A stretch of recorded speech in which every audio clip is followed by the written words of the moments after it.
Amara and Ndlovu came back to Makanda with a suitcase that felt heavier than it should have been. Not because of clothes, but because everything inside her chest was breaking at once.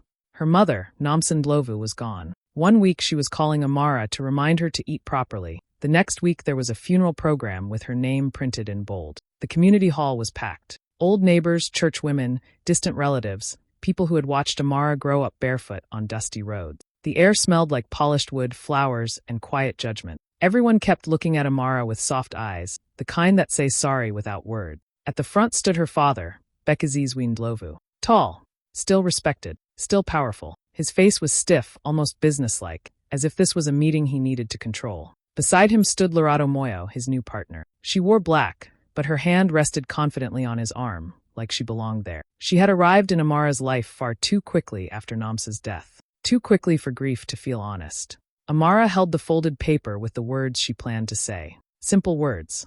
Thank you, Mama. I love you. You mattered. Her hands shook, but she was ready. When the time came for family tributes, Amara stood up. Before she could take one step forward, her father raised his hand and spoke into the microphone. There will be no speech from her, he said calmly. Only approved speakers. The room went quiet. Amara froze, standing in front of everyone, her voice locked inside her chest. Her father didn't even look at her. Lerato's lips curved into a small, satisfied smile. And in that moment, at her own mother's funeral, Amara understood something clearly for the first time. This silence was not an accident. People shifted in their seats after Bekazizwe's announcement. Only approved speakers may talk, he repeated, his voice firm, like this was a rule that had always existed. No one needed him to say Amara's name. Everyone already understood. She was not on the list.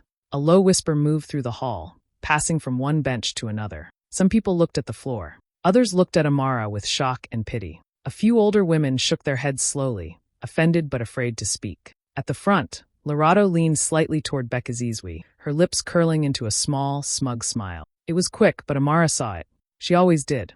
Amara sat back down, her heart pounding so loudly she was sure others could hear it. Her fingers clenched around her paper until it wrinkled. In that moment, memories rushed in like they had been waiting for permission. Her father controlling every cent her mother earned. Namsa asking for money like a child asking for favors. Amara being told not to speak so much, not to question things, not to be difficult like your mother. Too much like her mother. Those words had followed her for years. She remembered school fees being delayed while her father bought himself new things. She remembered her mother crying quietly in the kitchen at night, thinking Amara was asleep. She remembered how decisions were always made without them, then announced like final orders. Silence had always been the rule in that house. Now, even at her mother's funeral, that rule still stood. The humiliation burned deep. This was not just about a speech. This was about control, about showing everyone who still had power and who did not. Amara felt heat rise to her face, but she forced herself to breathe slowly. She refused to give them tears. She refused to give Lerato the satisfaction. Instead, she stayed quiet.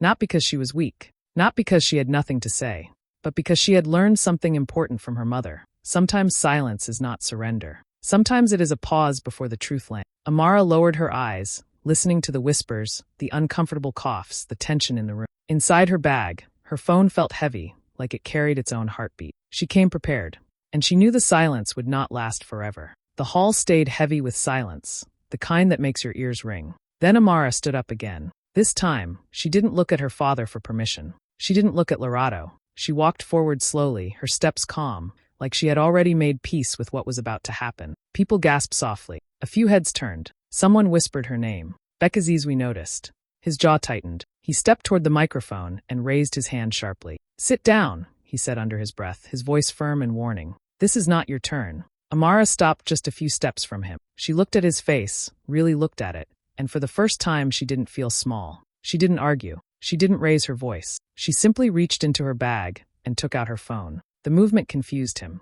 What are you doing? He asked, irritation slipping into his tone. Amara walked to the sound table without rushing. Her hands were steady as she connected her phone to the cable. The microphone let out a soft crackle. The room leaned in, unsure, curious, holding its breath. She turned to face the crowd. I was told I'm not allowed to speak, Amara said quietly. Her voice didn't shake. So I won't. Her father relaxed slightly, thinking he had won. Then she added, but my mother can. A wave of confusion passed through the hall. Before anyone could interrupt, Amara pressed play. Namsa Ndlovu's voice filled the room. It wasn't weak. It wasn't broken. It was clear, steady, and calm, like she was sitting right there among them. A few people inhaled sharply. One woman covered her mouth. The sound of her voice alone felt like a presence, warm and undeniable. "Good people," Namsa began, gentle but strong. "If you are hearing this, then I am no longer with you." The room froze. Even Bekazizwe went still. Namsa's voice continued, unhurried, confident, like she had all the time in the world. There was no anger in it, no shouting, just truth, spoken carefully, deliberately, and without fear. Amara stood quietly to the side, her hands clasped in front of her, her eyes fixed on the floor. She didn't need to say anything now. The voice everyone tried to silence for years was finally speaking for itself, and no one dared to stop it. Namsa's voice continued, steady and clear, filling every corner of the hall. She said she had known for a while that her time was short. The doctors had warned her. The knights had warned her. Her body had warned her. She spoke without fear, like someone who had already made peace with the truth. "I stayed quiet for many years," Namsa said softly. "Not because I was weak, but because I was afraid of what silence was protecting." People shifted uncomfortably. Some nodded slowly. Others stared straight ahead, as if the words were aimed directly at them. Namsa spoke about control, about how love was slowly replaced by rules, how money became a weapon, how decisions were made over her head, and explained later as if she should be grateful. She didn't shout. She didn't insult. She simply explained calmly, like she was telling a story everyone already knew, but never said out loud. Then she said names. She said Bekazizwe's name without bitterness. Just facts. Just truth. The sound of his name from her voice made him shift his weight. His hands moved nervously. His confident posture cracked, just a little. People noticed. Namsa spoke about fear too. Fear of speaking up. Fear of being punished quietly. Fear of what would happen to her daughter if she pushed too hard. A few women in the crowd wiped their eyes. They understood that kind of fear. Then her tone changed. "Amara, my child," Namsa said, her voice suddenly warmer, closer. "If you are listening, I want you to know this. You were never too much. You were strong. You were honest. You were everything I hoped you would be." Amara's chest tightened. Her eyes filled, but she didn't cry. She stood still, letting her mother's words hold her upright. "You were treated like my weakness," Namsa continued, "but you were my reason." A soft sound moved through the room. A shared breath. A shared pain. At the front, Lorado's face lost its color. Her confident smile disappeared. Her eyes darted around the hall, searching for support that wasn't there anymore. People were no longer looking at her with respect. They were looking with questions. Namsa's voice remained calm to the end. Strong. Unbroken. The air in the room had changed. Nothing could go back to how it was. Namsa's voice didn't waver. It filled the hall with a calm authority that made every whisper, every cough, fade into silence. "There are things I never said out loud," she began. "Things that were buried with my marriage, hidden behind doors that were supposed to protect our family, but only served to hurt us instead." She spoke about isolation, how Bekazizwe had slowly cut her off from friends, neighbors, and even family who might have supported her. Small, careful moves over years. Invitations ignored, calls unanswered, advice dismissed. "I was made to feel that if I stepped out of line, I was alone," Namsa said, her tone steady. "And in many ways I was." Then she spoke about her daughter. "Amara was never supposed to inherit more than what he thought I could leave her. He tried to erase her quietly. He worked on elders, on friends, even on our own community, making sure they thought she was unworthy or too much like me. All to control what she would or wouldn't have." The room went still. People shifted uneasily, realizing how long the truth had been hidden in plain sight. Eyes moved toward Bekazizwe, but he didn't speak. His face, once so steady, betrayed small cracks of worry. Namsa's voice softened, but the weight of her words only grew stronger. "I stayed silent for her sake, for Amara," she said. "I let things happen so she wouldn't carry the burden alone. But in death, I will not be silent. I will not leave her unprotected." A hush fell over the hall as her words sank in. Then came the hint of something more. "There is a final will," Namsa continued. "A will you do not know of, a will made long before I left this world. And in that will, the truth of love and care will finally be clear. Not for him, not for those who sought to control us, but for Amara, my daughter, my heart." People leaned forward, some clutching their hands in disbelief. Lorado's confident smirk vanished completely. Bekazizwe shifted uneasily, unable to hide his concern. Namsa's voice paused for a moment, letting it all settle. Then she spoke directly to her daughter once more. "Prepare yourself, my child. What comes next will change everything, and you will finally see what I always knew. You were never meant to be silenced." Even in her absence, Namsa's words carried power. The secrets that had been hidden for decades were now alive, echoing in every corner of the hall, and no one present could ignore them. As Namsa's voice faded from the speakers, the hall remained suspended in a strange, heavy silence. People looked around, some still trying to process the truth they had just heard. Lorato's hand flew to her mouth. Bekazizwi's confident posture wavered, and in the back of the hall, a man slowly rose from his seat. He was elderly, tall, and carried himself with a quiet authority. His suit was simple, his tie neat, but it was the calm certainty in his eyes that made everyone notice him. "I am Advocate Thabo Kanyisa," he said clearly, his voice carrying effortlessly across the hall. "I come from Gaborone, Botswana. I was Nomsa Ndlova's legal counsel." A murmur rippled through the crowd. Some leaned forward. A few whispered each other's names in surprise. Bekazizwi's eyes narrowed, a flicker of recognition and irritation passing across his face. He took a step forward, as if to interrupt, but Tabo's gaze held the room steady. "I can confirm that the recording you just heard is authentic," Thabo continued. "Every word, every detail, was spoken by Nomsa herself, in full awareness of the consequences it might have." He paused, letting the weight of that sink in. The room went even quieter. Then he spoke words that made heads turn and hearts skip. "Nomsa Ndlovu revised her final will 6 weeks before her passing. This will is legally registered and is completely outside the control of anyone in this room. Yes, even her husband. It cannot be altered, challenged, or hidden. It exists to protect her daughter, Amara." Bekazizwi's hand twitched. Lorato blinked rapidly, as if trying to understand how this could be true. Some relatives exchanged stunned glances, mouths opening and closing without sound. Thabo adjusted his glasses and continued. "Nomsa ensured that her wishes would be carried out exactly as she intended. She planned this with precision. She protected her daughter from the injustices she suffered while alive. And she ensured that no manipulation, no fear, and no false loyalty could take that protection away." The hall felt smaller now, the air heavier. Every eye was on Thabo, every ear listening. Amara stood silently at the side, her chest tight with emotion, yet calm. She had waited for this moment. And now, finally, the world was hearing her mother's truth, and understanding that nothing could stop it. For the first time that day, Bekazizwi's control felt fragile. And Thabo Kanyisa, who no one had expected to see, had made it impossible to ignore. Thabo Kanyisa carefully opened the sealed envelope and held it in his hands for a moment, letting the room lean in with anticipation. "This," he said slowly, "is the final will of Nomsa Ndlovu." He cleared his throat and began to read aloud. "To my daughter, Amara Ndlovu, I leave the family home in Makanda, all adjoining land, and the full savings from my estate. These assets are to be hers, fully and without condition, to protect her from the mistakes and control that sought to limit her." A few people gasped quietly. Amara's hands, folded at her side, clenched slightly, but her face remained calm. Tabo's voice continued, steady and deliberate. "To my husband, Bekazizwi Ndlovu, you shall receive a conditional stipend for living expenses only. All other assets are not for your use or transfer. Any attempt to circumvent this will be considered null and legally actionable." Lorato's eyes widened. Her face went pale. There was no mention of her, no inheritance, no control, nothing. She looked to Bekazizwi as if seeking reassurance, but his jaw tightened and his hands shook just slightly. Thabo paused, letting the room absorb the words. Then he continued with the additional clauses.